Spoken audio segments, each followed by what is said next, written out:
vamos a empezar con la rueda de preguntas, ¿sí? Así que Vale. a todos les digo, pónganse ahora a escribir las preguntas porque me va a costar mucho ir buscando las preguntas cuando las fueron haciendo en su momento. Si quieren mandar saludos, les pido, esperemos al final, así no mezclamos las preguntas con los saludos y podemos ordenadamente ocuparnos de las inquietudes que ustedes tienen, ¿sí? Entonces, tú, Boris, ¿tienes la posibilidad de verla o si yo Sí, te las sí. voy explicando? Sí, sí. ¿Sí? Aquí Luis Enrique Contreras pregunta cuál es la temperatura y humedad adecuada para la incubadora y el transporte de celdas reales por nacer. La temperatura generalmente siempre debe ser entre 35 y 36 grados centígrados. Uno por literatura dice que 35, pero yo he visto que, y en la charla que vi de incubadoras hace como 2 días atrás, ellos manifestaban que generalmente debe estar por los 35,5 a 36 grados centígrados.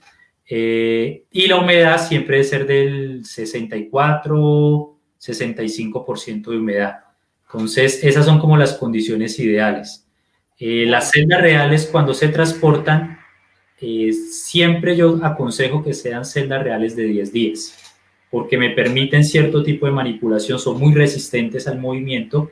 Si ya uno escoge celdas reales de menor edad, de 6, 7, 8, hay que tener mucho más cuidado para evitar que se me van a desprender y caigan en la parte de abajo de la realera y es mucho más difícil para ellas volver a subir y ubicarse correctamente. Entonces, bueno, esa es más o menos la empecemos temperatura y la con... humedad. ¿La puedes ver la pregunta? Sí, ¿Se puede cebar las celdas con un poquito de miel y agua y usar la aguja china si no disponemos de jalea real? sí, en esto, como les decía, es empezar a ensayar. Hay muchas formas de hacerlo. Puede ser agua, simplemente, obviamente agua de muy buena calidad. Puede ser una solución de 1 a 1 entre agua y jalea real. Incluso se puede utilizar agua de coco, algunas personas lo han hecho. También he escuchado personas que utilizan agua mezclada con miel, pero como decíamos inicialmente, generalmente ese cebador que uno pone en la cúpula simplemente le va a servir es como de colchón a la larva, no va a ser tanto como alimentación, porque luego cuando vayan a empezar las nodrizas a verificar esa larva, le cambian totalmente esa jalea que tienen ahí y le empiezan a dar jalea real que es adecuada para producción de reinas. Entonces van a cambiar toda esa concentración que usted le puso ahí. Pero sí es posible. Lo ideal es darle esa parte de humedad, de, de acondicionamiento para recibir esa larva. Recuerde que esa larva usted la está sacando, le está cambiando todas sus condiciones y por lo tanto uno debe garantizar primero, digamos, si usted va a utilizar agua o la solución, temperatura. Entonces, el frasco que usted tenga con agua, con la solución de agua con jalea real, es ponerla al sol, que esté más o menos caliente y no en la nevera o no en una zona donde esté por debajo de la temperatura ambiente, porque ese choque, digamos que si usted utiliza agua muy fría, la pone como cebador y encima pone la larva, ese choque va a empezar a afectar a la larva, ese choque térmico que va a haber ahí. Bueno, pregunta Richard Barjas. Boris, ¿el sistema NICOT es recomendable para criar reinas de abejas africanizadas? En esto, pues sí, como le digo, es muy personal. Algunas colegas me dicen que les funciona perfectamente. Yo compré hace mucho tiempo 2 sistemas Nico. Me gustó mucho el tema, la curiosidad que me dio para emplearlo. Inicié trabajándola y los primeros intentos fueron un total fracaso. Creo que la reina africanizada se siente por el espacio, se estresa y para completamente la postura, no pone un solo huevo. Luego de eso empecé a trabajar buscando otras variantes y lo que hacía era dejar el sistema Nico por mucho tiempo, generalmente 3, 4 días sin la tapa, en una de las tapas, para que hubiera contacto con las cúpulas, las pudieran limpiar Y me funcionó fue encerrando la reina, pero garantizando que esa reina que quedaba ahí encerrada tuviera muchísimas abejas adentro. Hay veces, ustedes ven que una de las tapitas, el espacio, funciona con una malla excluidora que permite que entran y salgan obreras. Pero creo que muchas veces crea dificultad para las obreras entrar por ese espacio. Entonces lo que hacía era coger el sistema NICOT, poner la reina y garantizar que hubiera una gran cantidad de abejas ahí adentro. Entonces cogía abeja por abeja o miraba que tuviera bastante densidad de abejas y las tapaba. Y ahí me empezó a dar un poco de resultado. Y aquí también otra observación personal, yo empecé a trabajar, como habíamos dicho inicialmente, que lo ideal era arrancar, producir reinas desde huevo. Entonces cogía, cuando ya verificaba una postura del tercer día, que ya estaba próxima a eclosionar, cogía esa cúpula y la ponía en los listones y la llevaba hacia las cámaras de cría. Para sorpresa mía, muchas de esas larvas, de esos huevitos, perdón, eran retiradas por las abejas y no hacía efectivo. Entonces, generalmente las rechazaban y lo que empecé a hacer era ya esperar a que naciera de 1 o 2 días y las empezaba a poner. Pero es un sistema que me daba mucha dificultad porque obtenía muy poquitas huevos o muy pocas larvas para poder transferir. De pronto Perfecto. estoy cometiendo algún error, de pronto a otras personas les puede funcionar bastante bien.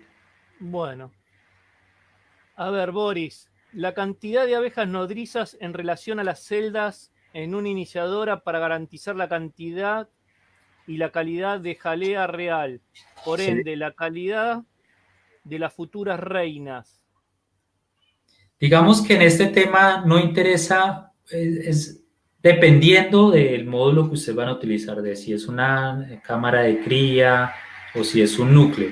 Pero más que el número de abejas nodrizas, lo interesante de esto es tener las abejas nodrizas muy bien alimentadas con muy buenas reservas, que se encuentren bastante gordas, digámoslo en estos términos, y que tengan la cantidad suficiente de nodrizas muy bien alimentadas para que me empiecen a alimentar de la forma adecuada esas larvas que yo estoy poniendo. Entonces va a depender mucho del módulo que yo utilice. Generalmente cuando yo utilizo módulos pequeños que son portanúcleos de 2, 3 cuadros, utilizo entre 2,5, 3 kilos de abejas nodrizas en ese módulo. Entonces me da muy buenos resultados, pero lo que le digo, independientemente, lo ideal es tener esas nodrizas de ahí muy bien alimentadas. Perfecto. A ver, ¿qué tan recomendable es colocar la reina antes que nazca en una colmena que está huérfana? Una reina virgen será, no, bueno, si nos, por lo les decía, en los temas de aceptación hay una gran diferencia entre empezar a utilizar una realera y una reina virgen.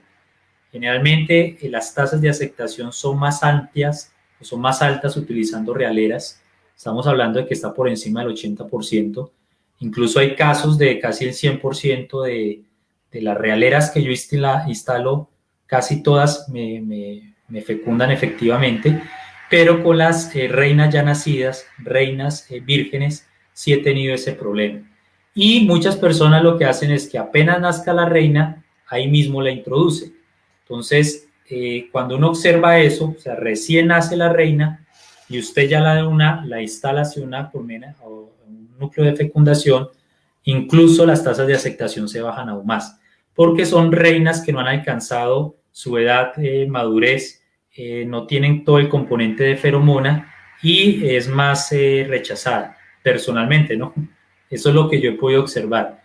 Por eso generalmente cuando trabajo con reinas vírgenes, las dejo en la jaula hasta 5 o 6 días después, que ya adquiera mayor peso, se desarrolle todo el componente de feromonas y permitan como defenderse mejor en el momento en que yo la voy a introducir.